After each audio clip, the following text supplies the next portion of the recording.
Good morning, good afternoon, good evening Bonjour. to those who are joining us for this event wherever you are in the world. I am Mehdi Ben Omar, Head of Department of Research in International Relations at the Policy Center for the New South. And I'm honored to be the moderator for today's session, to be able to welcome you to this report presentation on the ISIS files as part of the 5th edition of the African Peace and Security Annual Conference. For this edition, the Policy Center for the New South wanted to focus on the topic of women, peace and security in Africa, to understand and evaluate the evolution of the role of women in peace building on the continent since the adoption of the 1325 UN Security Council resolution. Despite efforts from the international community to institutionalize this agenda, human security is still threatened and dependent on complex dynamics that affect all of humanity. But that affect women and children most of all. Terrorist groups use some of these dynamics to recruit, exploit, and dominate populations. And the 21st century has shown us the horrors and atrocities committed by these groups. The Islamic State, or ISIS, is one of them. A group that had such a stronghold on the region of Iraq and Syria that the consequences of their actions will be felt for decades to come. To rule over this region, the Islamic State developed a massive bureaucracy, and the retrieval of thousands of documents by a New York Times reporter from Iraq is what brings us together today. The ISIS file, as they are now called and famous, are the documents that were retrieved by Rukmini Callimachi while in Iraq in 2018. The New York Times then partnered with George Washington University program on extremism to digitize, translate, analyze, and publish these files to make them available to the public and, of course, to research activities. Thus, I'm honored to welcome Dr. Deborah Margolin, Director of Strategic Initiatives and Senior Research Fellow at the Program on Extremism at the George Washington University, who will be presenting the general project and her research on ISIS and on women in the Islamic State. She is the project manager for the ISIS Files project, and we are delighted to have her today to discuss the wonderful work she and her team have been doing. I am also joined by Madame Dina Hussein, Facebook's counterterrorism and dangerous organization policy head for Europe, Middle East, and Africa. Madame Hussein's expertise includes process of radicalization, counterterrorism, and counterinsurgency operation in the Middle East and North Africa, and obviously the intersection of technology and violent extremism. Finally, Dr. El Mustafa Razrazi is also here with us. Dr. Razrazi is a senior fellow at the Policy Center for the New South. His area of expertise covers also Afro-Asian affairs, strategic and security studies, terrorism, extremism, and de-radicalization, mainly from the view of criminal, legal, and forensic psychology.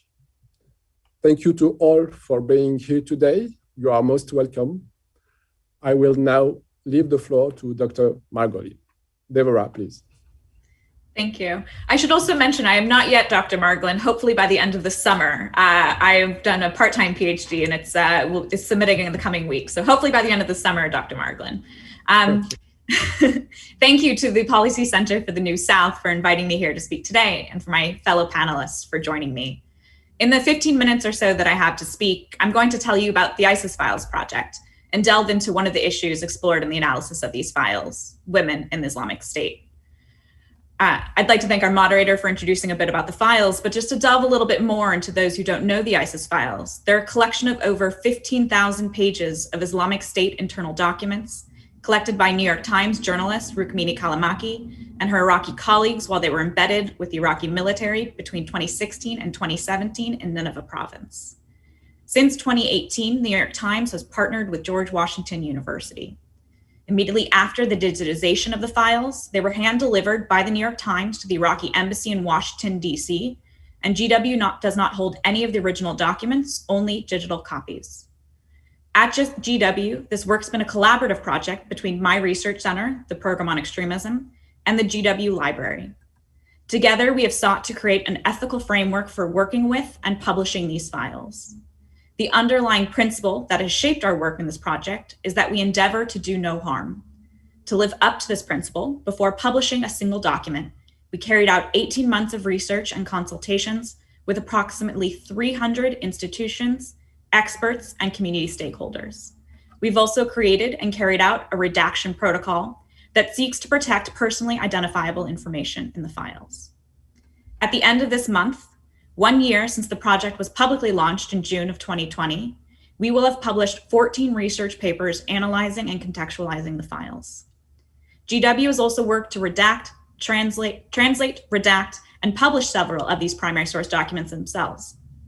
As we've made the important decision to prioritize ethics, and with COVID-19, this has been a slow but vital process. It's involved several different Arabic translators, including those with Iraqi and ISIS focus, in order to ensure proper contextualization of local dialect and Islamic State slang. It's also included English and Arabic language metadata specialists to ensure the archive is available for years to come. Finally, we've been working to make these documents easily accessible to those with users with vision accessibility issues. This is still very much an ongoing project. To date, we've uploaded files related to ideology, real estate, dawah, education, and services provided by ISIS. In the coming months, we're excited to upload more files related to Hizbah, police, military, agriculture, zakat, and women. What the ISIS files do is they provide a unique cross-sectional snapshot of life in Mosul under the Islamic State. They offer a glimpse into the inner workings of the Islamic State bureaucracy, its complex system of governance, the people who implemented it, and those who were forced to live under its brutal occupation.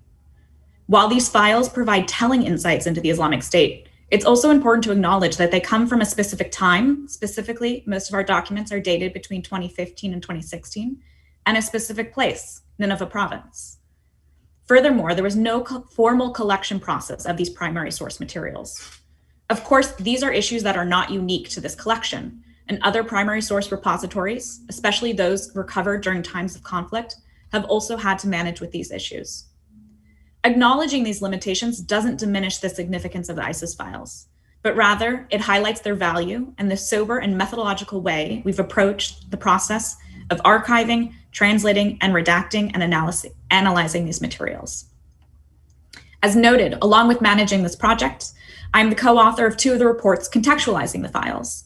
And today I'm going to expand on the findings of one of those reports, titled Women in the Islamic State, Victimization, Support, Collaboration, and Acquiescence, co-authored alongside my colleague, Charlie Winter of King's College London. This paper is officially going to be released on June 29th, so please keep your eyes out for it.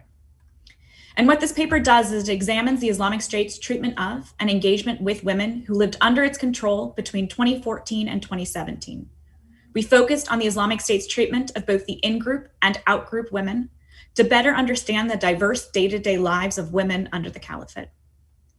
To examine these issues, we used 2 main sources of data. The first, the primary data set, draws from the GW ISIS files described above. The other source of data was composed of existing curated records by the likes of jihadism activist Ayman al-Tamimi and Combating Terrorism Center at West Point. These documents were already in the public sphere. We used an inductive approach to identifying relevant documents, and in total, over 200 ISIS file documents, along with about 150 documents from al-Tamimi and West Point's collection were used. What we found was that the Islamic State implemented a theological, legislative, gendered system of control that sought to penetrate all aspects of society, regulate social relationships, extract resources from local populations, and appropriate those resources for their own gain.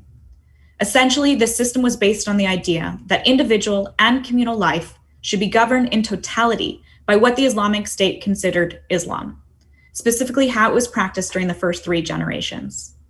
This system created an in-group and an out-group, which the Islamic State used to further control populations. While the in-group was Sunni Muslim community that adhered to its ideology, the out-group was everyone else. In the context of ISIS's governance in Syria and Iraq, the outgroup was comprised of Christians, Druze, Yazidis, and Shia Muslims, as well as Sunni Muslims that were deemed apostates for not adhering to the Islamic State's version of Islam.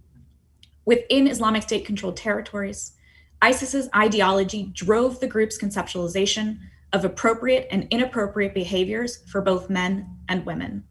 This manifested in a hyper gender segregated practices, including where possible, the total relegation of women into the private sphere, unless of course it served the pragmatic interests of the group's governance strategy. It also manifested in stringent policies regarding how women, both those in the in-group and those in the out-group, could live. The Islamic State regulated women's bodies and dress, enforced gender segregation, so much so that it limited women's abilities to carry out basic daily tasks, to work, to travel, or even access healthcare. It regulated issues from polygamy and underage marriage to the revival of sexual slavery. To ensure compliance, the Islamic State carried out a variety of public and private punishments. Police files we've reviewed showed reports of inappropriate behavior between unmarried men and women. Another shows a list of punishments for female infractions, such as not wearing an abaya. And another shows a woman being sentenced to death for being an apostate. However, these files also show evidence that ISIS compromised when the presence of women in public spaces was a matter of necessity, specifically in the functioning of their governance. Anything from female doctors needing to see female patients, female staff working at women-only internet cafes, and women teachers in schools. The system of control that the Islamic State created was a product of the group's efforts to address a dilemma faced by many ideologically driven rebel governing actors, a constant balancing act between the ideology that drives the group in question and the pragmatic issues that govern the actual application of its ideology. The documents analyzed in this paper provide many insights into the lives of women living under ISIS that go beyond the already established victim and perpetrator framing. While the active in-group and the victimized out-group are relatively easy to conceptualize, the lives of those women in the middle, considered as members of the in-group, often because of their religion and family background alone, is often trickier to define. As women residing in territories conquered by ISIS, they lived in a precarious balance. Openly defining the group could lead to them being charged and killed as apostates, and its harshly misogynistic approach towards governing both public and private life meant their ability to travel, work, or leave was severely inhibited. Their existence was regulated on almost every level. In general, in-group women fall into two categories: perpetrators and subjects. While perpetrators played an active part in ISIS's day-to-day political, economic, and social regime, women subjects were passive participants, often on its receiving end.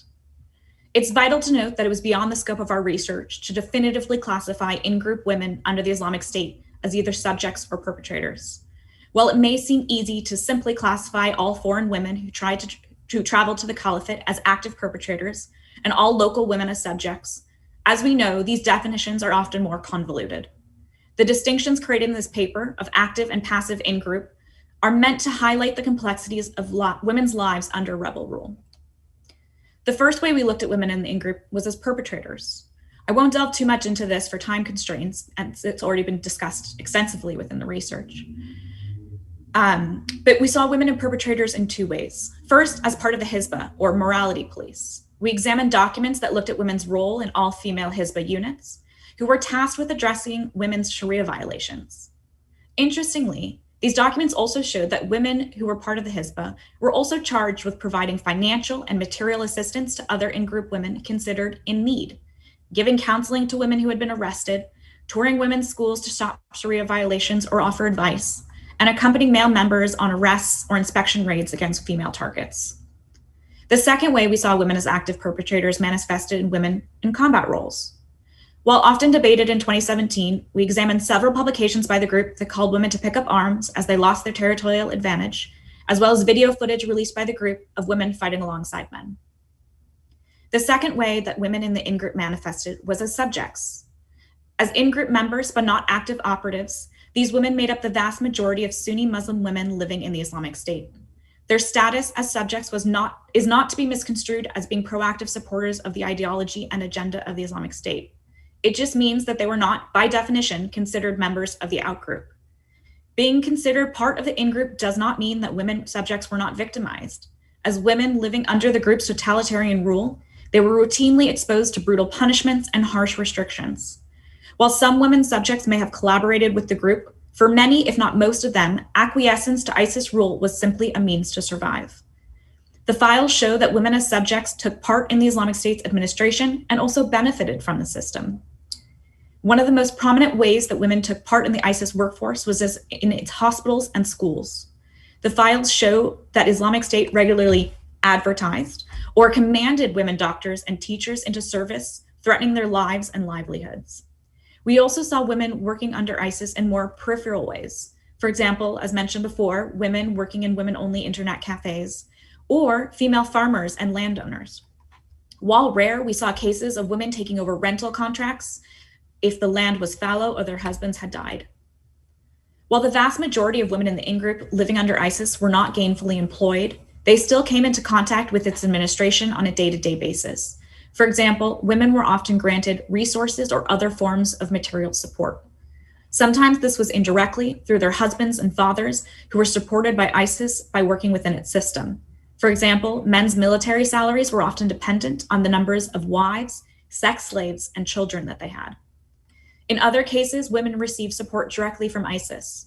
For example, numerous documents show that women were recipients of monetary and nutritional support if they had been widowed, divorced, their husbands imprisoned by enemy forces, or they were orphaned.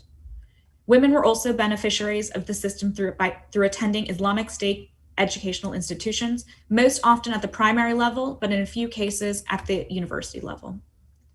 Beyond material assistance and education, in-group women were afforded protection by ISIS police and judiciary.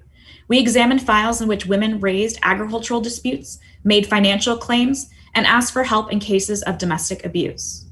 While these cases are undoubtedly grounded in misogyny, for example, men were reprimanded only if they beat their wives without good reason, they indicated the Islamic State ideological positioning did not stop them from taking the side of women, provided, of course, they were part of its in-group. Intrinsic to the success of the Islamic State system of control was its creation of an opposition between the in-group and the out-group. And for the sake of this research, we divided the out-group into two categories. First were Shia Muslims, Christians, and apostates who remained in ISIS-held territories, who were subject to a variety of punitive measures that were justified by the group on ideological grounds. Dozens of documents in the ISIS files track how the Islamic State systematically stole property from Christians and Shia Muslim women, but it also seized property from women who were members of communities it deemed undesirable for other reasons, non-religious reasons, including people it considered having ties to both the Turkish and Iraqi governments. The group also went far beyond confiscating land. In one file from 2016, we found a judgment in Raqqa that certified the execution of a quote-unquote apostate woman for her heresy. The Islamic State was on constant lookout for possible infractions. Personnel files of male members asked male members to provide confidential information about their wives and their sisters, asking questions such as, does your wife have an apostate sibling? Do you have an apostate sister? What are their names and where are they now? While these practices were encouraged on supposed ideological grounds, it also had practical implications and reaped countless material rewards for the movement and its followers. The second category we examined in this paper were Yazidi women. While ISIS justified its policy of enslaving Yazidi women and children with its selective use of religious texts, this was another aspect of how it treated outgroup communities that ended up working to its advantage from a pragmatic perspective. These women were enslaved on purportedly religious grounds, but the act of their enslavement was actually something that enticed male members and believers to the Caliphate project. On this ideologically grounded basis, the Islamic State worked to codify outgroup slavery into everyday life, normalizing it as much as possible. It created clear rules and regulations which were aimed at guiding the legitimate treatment of sex slaves. For example, a memorandum issued by one of its highest authorities, the Delegate Committee, set out a number of rules relating to the ownership of female slaves. Fatwas were also issued regarding the treatment of slaves. Furthermore, the Islamic State meticulously documented and regulated the sale of slaves. It kept records of how and where they were being held and sold, and it even provided official transaction receipts and proof of ownership documents. Overall, our research suggests that the Islamic State's system of control was a product of the group's efforts to address a dilemma faced by many ideologically motivated rebel governing actors, a constant balancing act between ideology that drives the group and the pragmatic issues that govern the actual application of its ideology. Through this research, we run hundreds of Islamic State administrative documents to show the interplay between ideology and pragmatism in the group's administrative approach, shaping its engagement with the in-group, both active and passive, and out-group women, to perpetrate its doctrine and entrench its role. Thank you. Thank you, Deborah, for this tremendous and insightful presentation. So this presentation was around learn many things, specifically that there was an obsession about the system control that has been put in place by the ISIS. But there was also a kind of welfare that has been put in place for the people, and maybe we'll get back to this during our Q&A session at the end of the discussion. But now I turn to Madame Hussein, to Dina Hussein, for her reaction and her comments and remarks, and maybe also the link she can make with this presentation to her specific field of research and, of course, technology. Thank you, Dina. Thank you so much, Mehdi. First of all, I really want to say how very excited and thrilled I am to be here, and my utmost thanks to PCNS for hosting another wonderful conversation with outstanding experts. It's such a pleasure to be here with soon to be Dr. Devra and Dr. Razrazi. I think it's always useful for us to be discussing the intersection of both gender and radicalization processes, organizations like ISIS and others, but also where tech plays a role both in needing to take responsibility for removal of content that might support this kind of action and victimization, or where need to be support actions by the community to then push back and build out counter speech. So I'm going to start first by responding to some of the points that Deborah has highlighted, and trying to keep them within the context of 1325, which I know is a major theme that we want to discuss here. One of the things that I did want to highlight is that when Facebook looks at counterterrorism and the work that my team does, we really are looking at removing terrorist content, but countering terrorism through ensuring that we're also building out an understanding for ourselves and for other tech companies of the baseline best practices. And that's where organizations like Deborah's and institutions like GW's Program on Extremism are incredibly important partners for us. They've been partners for a very long time, and we benefit immensely from reports like the ISIS files, because we have teams that are pretty robust internal to Facebook, but we also want to make sure that we're including experts' insight. So just for background, Facebook has over 35,000 people working on safety and security. 350 of those are just working on terrorism. But even with an organization as large as ours, we ask regularly partners like GW's Program on Extremism to come in and give us insights on the trends that they're seeing. And the trends highlighted by the ISIS files are ones that are really complementary to the way that we look at content at Facebook, because it looks at the way in which we see terrorist actors engaging on our platforms. As Deborah mentioned very astutely, we look at the engagement between both subjects and perpetrators of violence on our platform.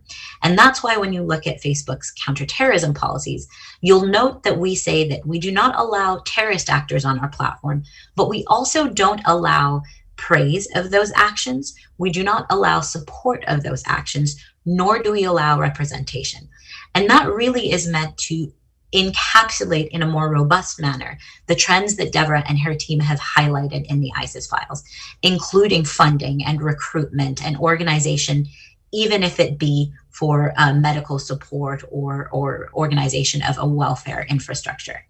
And the reason that we look at things from that perspective is not only do we want to block the content coming directly from the organizations, but we also want to make sure that we are playing no role at all in the normatization of the discourse around these organizations, which I think is a central part of what Deborah was highlighting and what the ISIS files have highlighted, which is that ISIS was really aiming to build up a acknowledgement of itself as a full-fledged state, and a recognition that it provided services in the same way that other states provided to its so-called citizenship. So from our perspective, again, to Facebook, any content that praises, supports, or represents these entities would come down.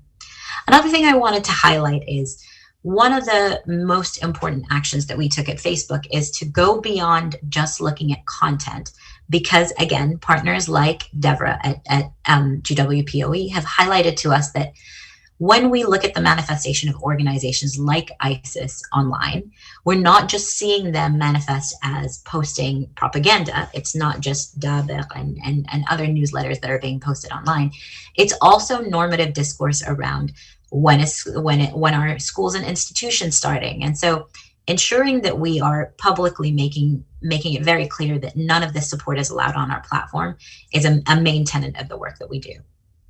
Another thing I wanted to discuss here is that it's a very difficult balance to strike, if I'm being very honest with everybody on this call, between the right to freedom of speech and the security that we're trying to provide to our users. Again, it's a balance that we strike, not always in the right way, but one of the issues that we faced for a very long time was identifying ISIS members in refugee camps and deciding what we were going to do with accounts of users that we identified to be members of ISIS, even if we had seen that they had possibly now been relocated to an area where there may be programming or support in place to move them away from violent actions. Now, for Facebook, we really lean towards security, and so we tend to remove content if we see any connection at all to terrorist actors. So that's one of the things that I'd be interested to hear a little bit more from my colleagues, Dr. Izrazi and Devra and Mehdi, obviously you. What role you see platforms like Facebook playing in those gray area edge cases where we know there is prior affiliation to organizations like ISIS, but we think that there's a possibility that there is not a clear-cut connection or affiliation at this point in time, because that's something I'm always debating inside Facebook. And then finally, I wanted to touch on a few of the actions that we now take in the aftermath of identifying users, like Devra mentioned, on our platform that may have been in discussion with whether it be foreign fighters or whether they were trying to support the state and fund it in any way. One of the things that we've done is we've employed automated tooling, including artificial intelligence, that can now understand language and try to pull from academic insights like Devra's and like the ISIS files to understand trends in the way that these networks are being built out, especially when we look at things like the sharing of information about recruitment or the sale of women into sexual slavery. That's something that up until we get somebody like Devra to come into our offices and explain to us how these networks are built out, it's really very difficult to identify without that expertise. And so now that we have that expertise, we're able to automate that language and recognize it and find it early on. We're now removing content at a rate of 99% before it's reviewed by a human or reported by a human. So we're moving towards trying to ingest those insights, exactly like Devra was highlighting, and trying to automate around them. And then the other thing that I wanted to share, and I'll wrap up because I want to make sure that I leave space for some questions, is that from my background looking at radicalization and looking at trends of radicalization, especially within the Middle East as a whole, is that it's very difficult to make a holistic statement around terrorist actors. And it's incredibly difficult to automate that and do it at scale, especially in a tech company, which is why you need nuanced language understanding. And that's why you need teams that understand these trends. So at the end of the day, one of the things that I will loop back around is a big part of 1325 was pushing for private sector to really partner on the security portion of things and the gender aspect of women, peace, and security. And that's one of the things that we're trying to do at Facebook, which is recognize local understanding and nuance, recognize that there's a sensitivity around gender in any of these conflicts, and recognize that partners like Devra and in a former life, academics like myself who are looking at radicalization needed to understand nuance and needed to understand that an in-group and an out-group are two great buckets, but they don't manifest that clearly on social media or on our platforms. So we consistently need to be partnering up with organizations like PCNS and with GW's program on extremism and academics like yourselves. Mehdi, thank you for letting me go on for as long as I did, and it's such a pleasure to be with you all here. Thank you, Dina, for your insightful reactions. Yes, of course, you have reminded the importance of the resolution, the framework we are working on, and also the important role played by the Facebook and the other social networks to cross this information that are collected on the field. And I think it's the ideal link to invite our third guest and the direction of our expert, Dr. Mustafa Al-Razrazi, to jump back on and his reaction, to get his reaction on the two first speakers, and then we'll open this very interesting discussion. And thank you for your contribution to this point. Thank you, Mehdi. Thank you, Deborah, and congratulations for this wonderful job. Thank you, Dina. Basically, I will not make comments. I will just exchange with my two eminent colleagues on these materials.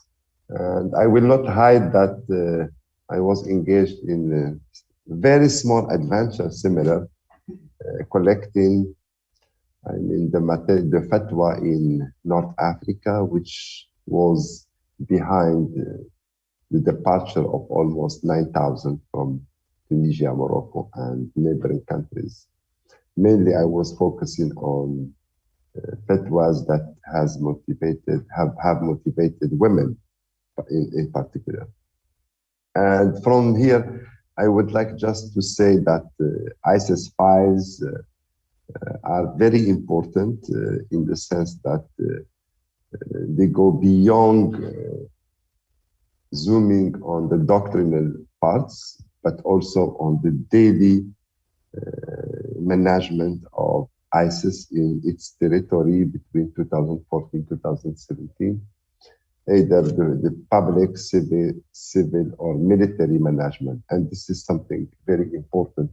The second point that I found it interesting for my first, maybe I need to go to get back to the document to read them more and more, but the first reading I have done, it is quite interesting to see in those files, mainly, in the parts related to regional and local management, we can see how it works, or this switch, or the gap between the central leadership decision and the local and the regional management and implementation of those decisions.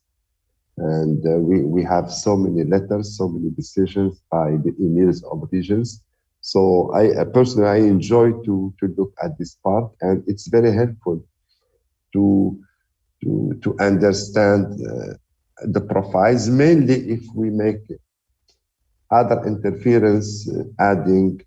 So we have the information, I guess it's available, about the nationalities of those emirs, their age, their academic levels. So if we can take those cases and use the ISIS files, it will help us to deepen the understanding of those rituals of actions, their profiles, and maybe even tendencies. I have enjoyed also the chapter or the file related to education, and I guess Deborah talked about it today. I guess that Hidayat also, they are taking such project using ISIS files materials. And it's quite important to have all these materials to look at the socialization process. And this is very important at least. And I joined Dina because it's very important. Of course, it's very useful for academics, for understanding, but maybe also we should convert these materials for also the prevention process, for countering terrorism, in definitely for other editions of this threat in the coming years. And this is another concern that I would like to share with you. Personally, I have found, for instance, and this is a question addressed to Deborah. What you call it, mutafarriqat, miscellaneous file, so different sets of materials that we maybe it wasn't possible to classify them in a very hegemonic chapter. So I found them very interesting, by the way. And I'm afraid that to put them in with such title might not attract the interest of researchers and experts. I looked at them during the last 5 days and I found very important materials because they are not providing us systemic information, but they are touching some rituals, some details in the psychology of the persons, how the decision-making is affected by individual characters and indicators. Well, I guess that to frame the ISIS files, for sure, as mentioned by both colleagues, it's maybe it's a unique experience. Of course, there is other materials or other projects, similar projects, smaller for sure, but similar, like Cloud Caliphate. I looked at this document. I found it also very important. A few years ago, we did have Jihadology, which was collecting also materials, archives, as you know. And of course, there is some data bank monitored by extremist personalities like Manbar Tawheed wal Jihad since 2004. And but what is interesting, despite of the fact that ISIS files was widely focusing on Mosul findings, I guess it is well classified, and there is a very important indicator. The academic coding is there, so this is quite important. Well, character of this project. I have one concern that I need really to exchange it with you. Is you know all of you that apology is well a part of the crimes that can bring young people to be under law enforcement and maybe even to be arrested. And I do know, since I'm engaged in such project with inmates. And my question, what are the deontological procedures that the project has taken to not to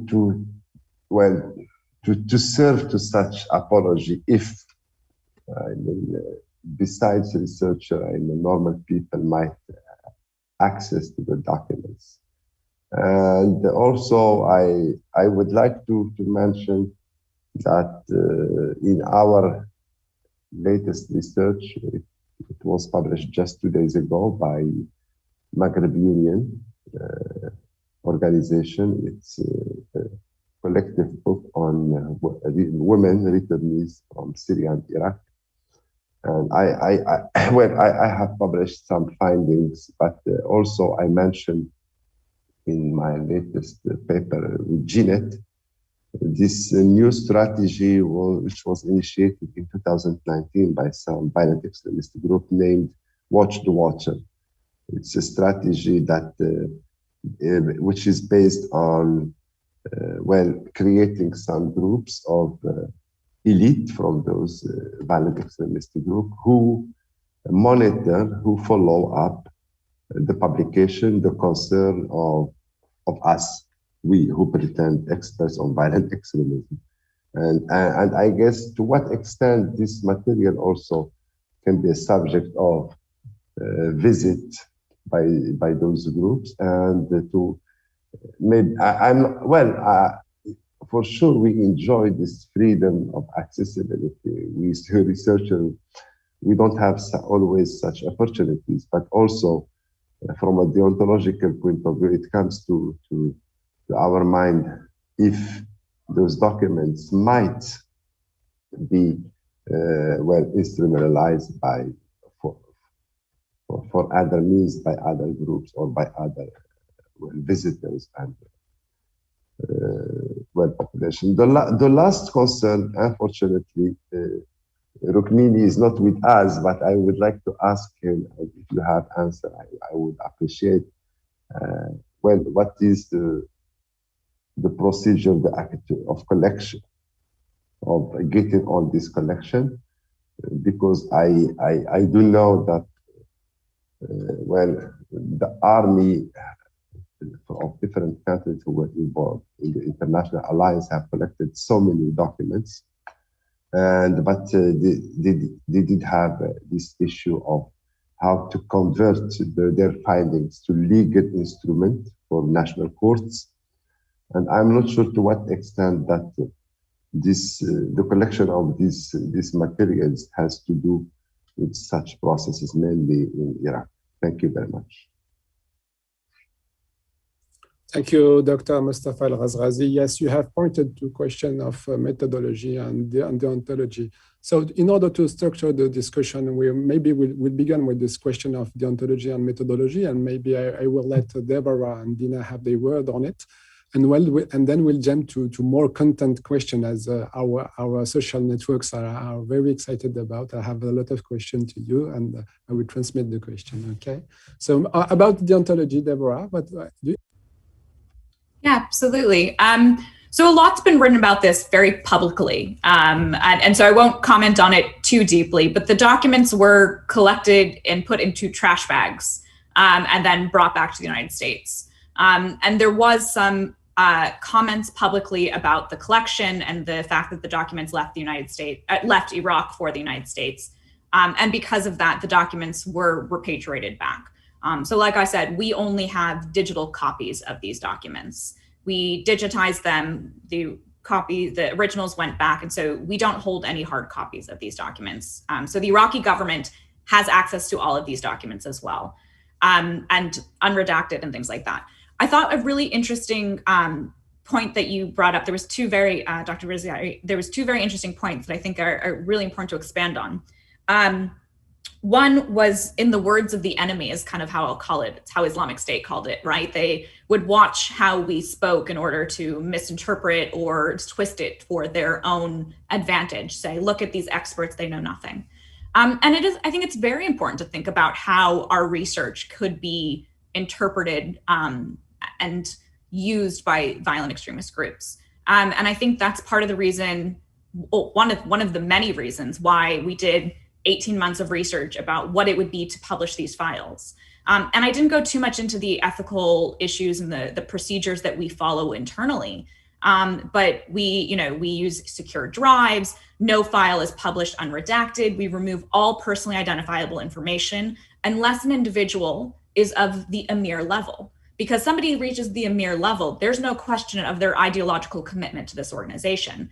But at the lower level, people who were teachers in ISIS schools or farmers of ISIS farmland, to assume guilt just based on cooperation in a system is beyond our abilities. And also that's partially why we collaborated and have partnerships with several community engagement groups, and as well as international bodies. And I won't go too deep into this, but we do work alongside the UN, and we do work alongside Yazidi community, and we do work alongside others to make sure that we are properly contextualizing these documents, and making sure that our documents do no harm. You mentioned the Hadaya paper as well. That is just one of the many papers, one of the 14 papers that we've published. But we do hope that researchers, when we created this digital repository, one of the people that we talked to were individuals who did Holocaust archives. And we asked them, what is something, you created this archive for a reason, but how was it utilized differently than how you kind of conceptualized at the beginning? And they kind of told us different ways that they kind of thought the archive would be used in one way and it was actually used completely in another. So as academics, we thought this archive would be used for academic purposes, but really don't know in 10, 20, 30 years how this archive is going to be used. And that's really part and key to our partnership with the GW Library, is that they have this, infrastructure and archival mechanisms in place that we didn't necessarily have, and allowed us to really delve deep into these conversations. And so it's been a really wonderful partnership. But we do hope that academics will be able to utilize these files and carry out more research. We hope that these documents, we decided to redact and not password protect the files so that they're open to a wide variety of people. I mentioned that we do accessibility on these documents. It's not just for those with vision users with vision disabilities, but also if your internet is bad, we want to make sure that these files are accessible everywhere in the world. We've been working towards a partnership with a university in Iraq to make sure that a copy of these digital files can be there physically as well. And so that people can access these files all around the world. And so nothing is perfect, but we've taken a lot of steps to try to ensure, and we're also always willing to learn more. And so I think that's a big part of this project too, is we're open to what has been done and hopefully move forward with this project. Nothing is perfect, and everything is complex to understand these roots of violent extremism and radicality. I jump to Dina. Dina, any remarks about methodology or deontology that was raised by Dr. Razrazi? It's interesting.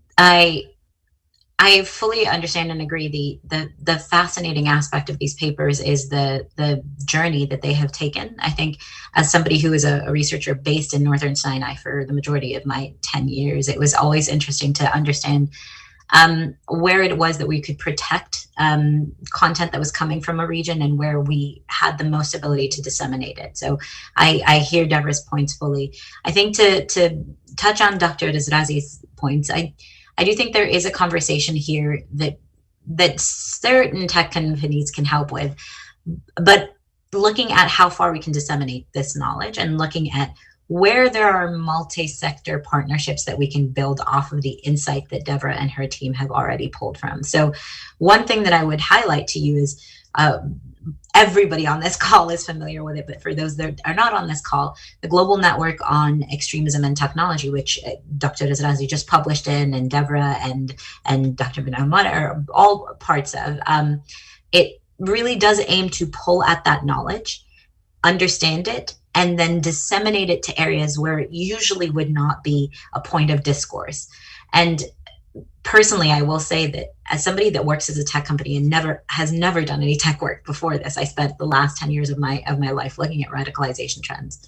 There is a knowledge gap, and projects like the ISIS files are not only able to collate information that academics and experts can use, but I would really urge that multi-stakeholder forums that allow us to then use that information, automatize it into tech work that's countering terrorism, and ensuring that tech can partner with GW's program on extremism to provide platforms that amplify the dissemination safely of this kind of content is really important.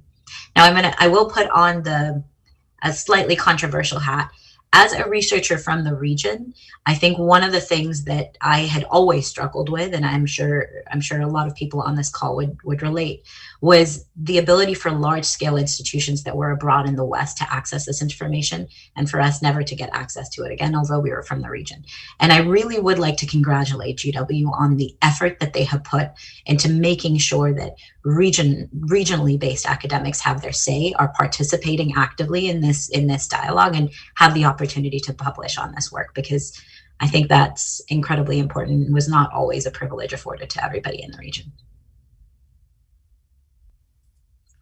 Thank you very much for your kind words, Dina. Thank you very much. I will keep on the same items. I will jump to Dr. Razrazi, as indeed the nature of the threat is both cross-platform and transnational.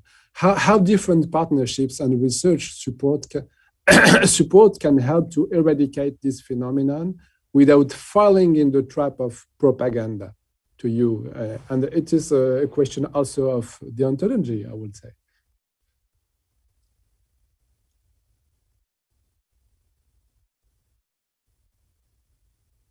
Dr. Razrazi? You are muted, sorry.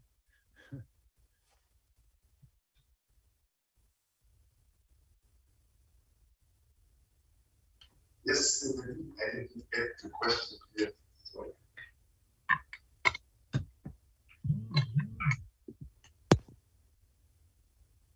Can you hear me? It's good. Okay. Can you please just repeat your question? I didn't catch it well.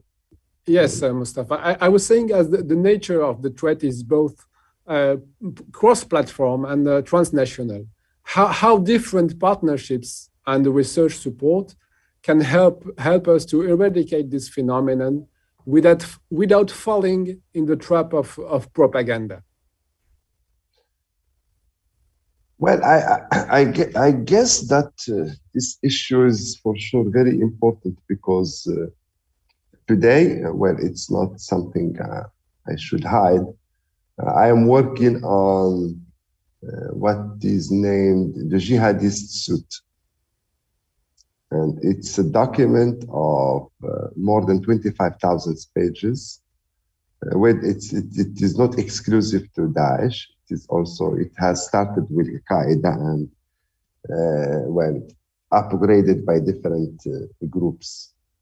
And it has different sets, how to negotiate, how to use the airport, how to face investigation, how to spend your journey in prison, how to deal with media. And it's unbelievable.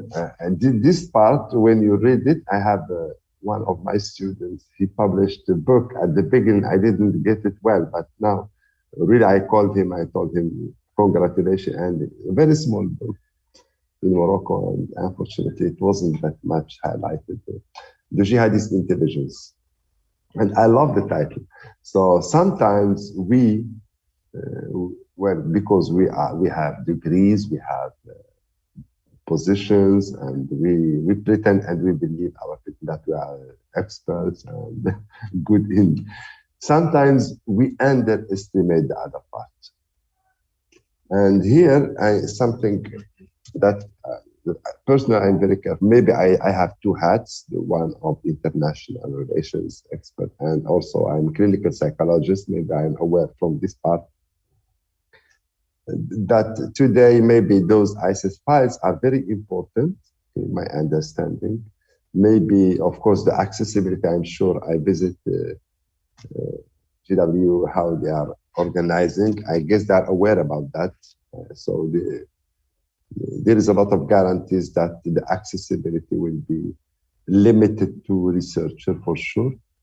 But also we need those materials to be, well, maybe within some cooperations with the project and regional organizations from our region. And let's say that we are facing the struggle in the Middle East, but our research is also facing the scarcity of information. Despite of the fact that they are in the area doesn't mean anything. Maybe the accessibility within those projects, I would advise that the project can make well, partnership with the regional actors, the regional institutions, and I guess my institution, Policy Center for the New South, with our team working on violent extremism and terrorism, we can be engaged, and this is a very important point. Of course, well, my experience with former violent extremist or former terrorist inmate, well, taught me that the only way to reduce the threat is not to hide, but it is to communicate. Maybe Dina Hussein is well positioned than me. Just, I guess, social media and we need a lot of work, because even in social media and Facebook, what has been done as work is very important. What is missing too much. The anthropology of access, exit, the Facebook, we don't have any work on that. So many people were more attracted by the analysis of semantics of the content but no one pay attention to the time of accessibility, the ritual of accessibility. On the exit, there are much more useful indicators to prevent, social media community from violent extremism visitors. Thank you. Dina, you will have any remark on this ideas presented by Dr. Al-Azazi? There's nothing more to add. I think it was very well framed and shared, and it's not the first time that we've heard this. I think one of the things that we've always struggled with is getting access to the right data to the right people, and balancing privacy of users and understanding the impact of security and access to this data, while also balancing the fact that we need academic assessments of, exactly like Dr. Razi mentioned, when is the point in which radicalization starts? When does the spectrum start to happen? When is intervention possible for users on our platform? And when is it too late and we need to accept that it's a deplatforming process? And we're working on that. I will say, and I can share it with everybody here, we're starting to look at specific API access for academics, and we're testing it out with a very select few people, and hopefully I will reach out to all of you with more information. But I hear Dr. Razi loud and clear, and he's not alone in highlighting this, and he's very right. Thank you, Dina. So the best people, the best data to get the more efficient, intelligent in connection with the field. Yes, very interesting.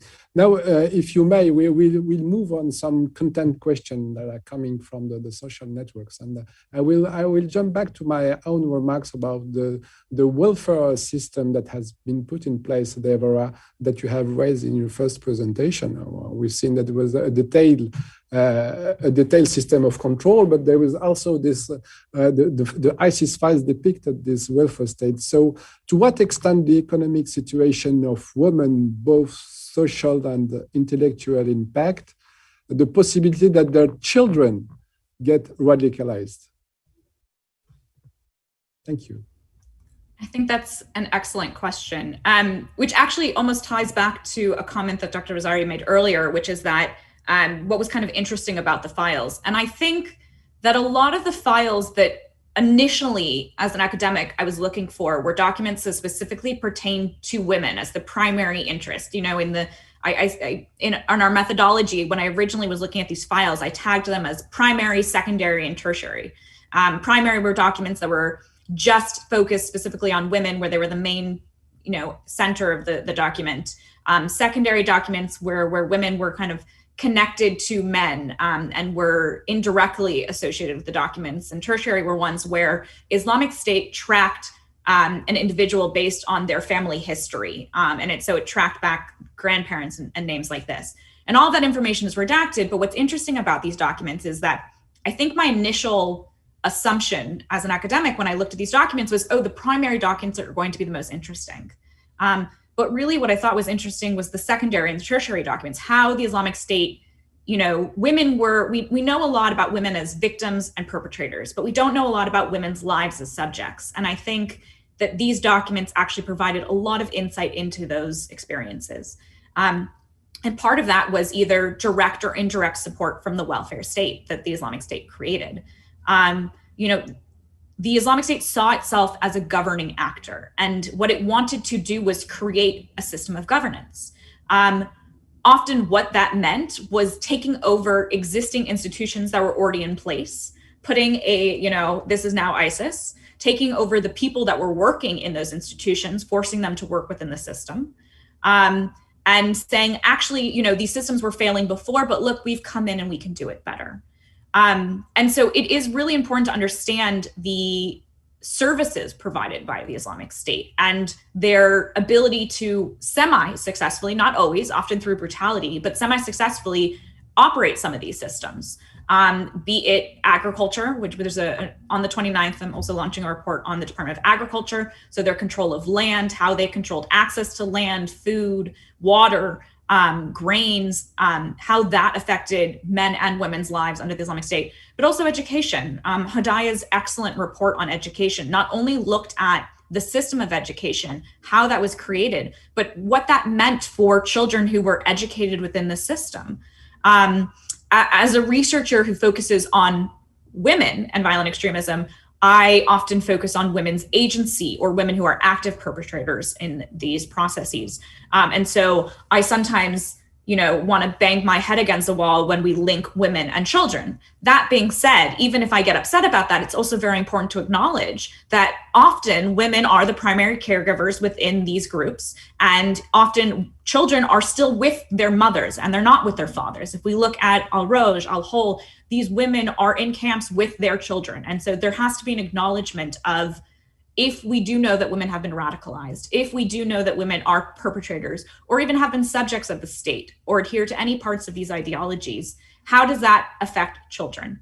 And in my opinion, children within the system have been victimized by that system. I believe Dr. Razari's done a lot of work about repatriation and bringing people back and what that means. But if we're talking about the education system that these kids grew up in, we have to acknowledge the indoctrination that took place.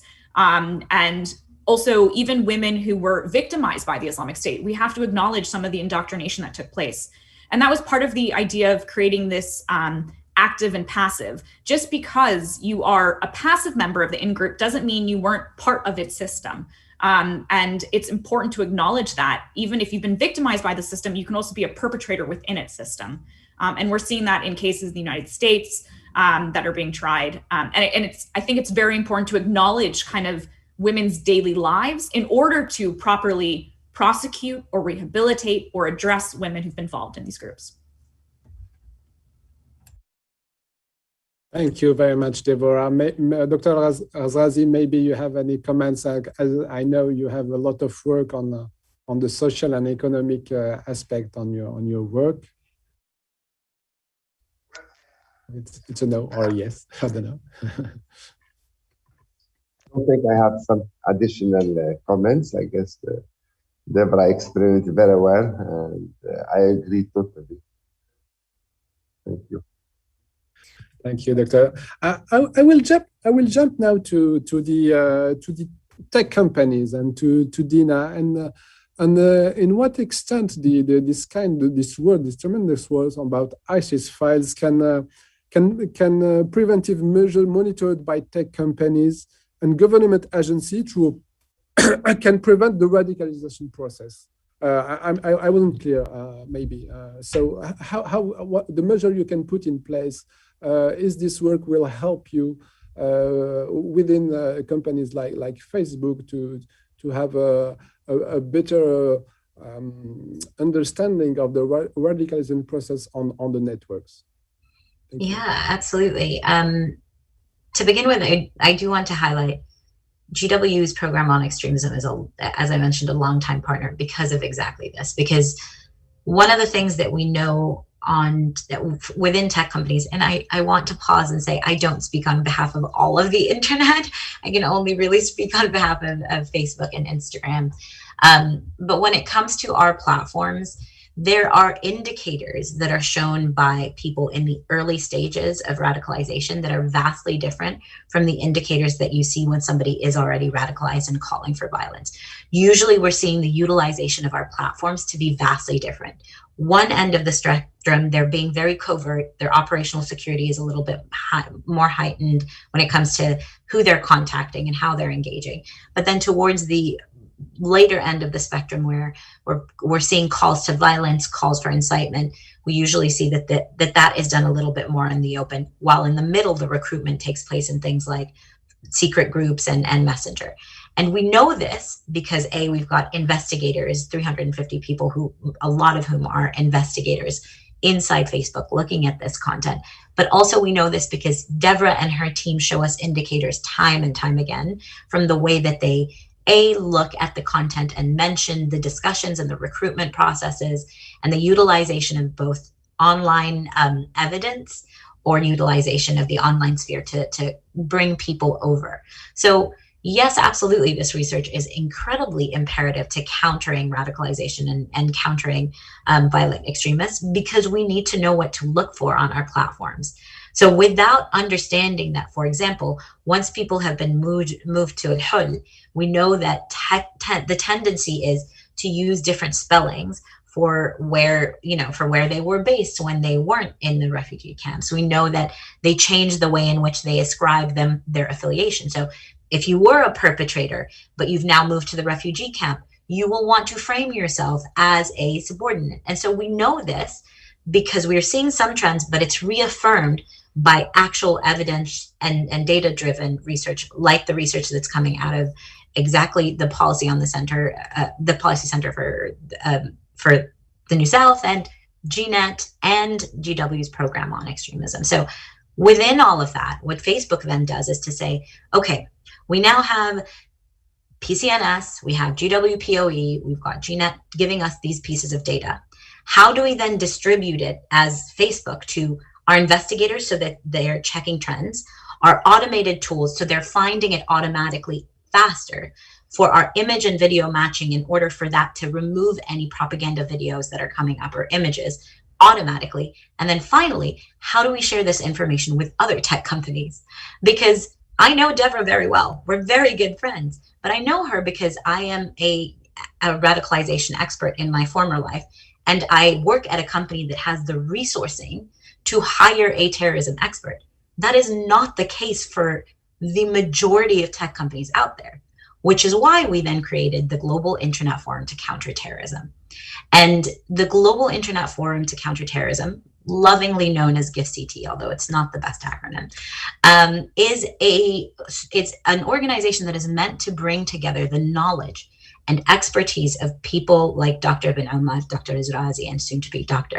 Margolin, and disseminated within all 13 companies that are part of GIFCT.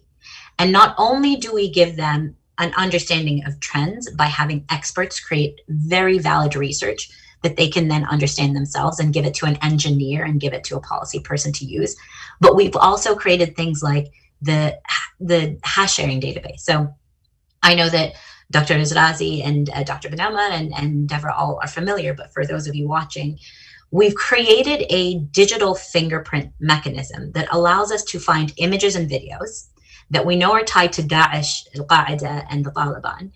And we then put it into a database that is shared with all the tech companies that are in GIFCT. What this allows those tech companies to do is to say, you don't have a Mahdi or Mustafa or Deborah in your office, but you have this collection of known, tagged, identified propaganda.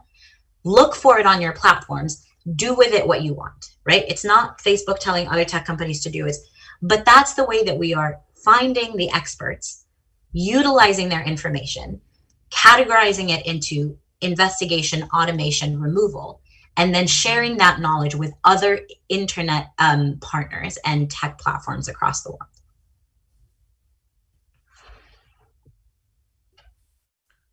Thank you very much, Dina. I think it's the best way to conclude this fantastic panel. So thank you to the three of you for your time and for your incisive and very sharp analysis.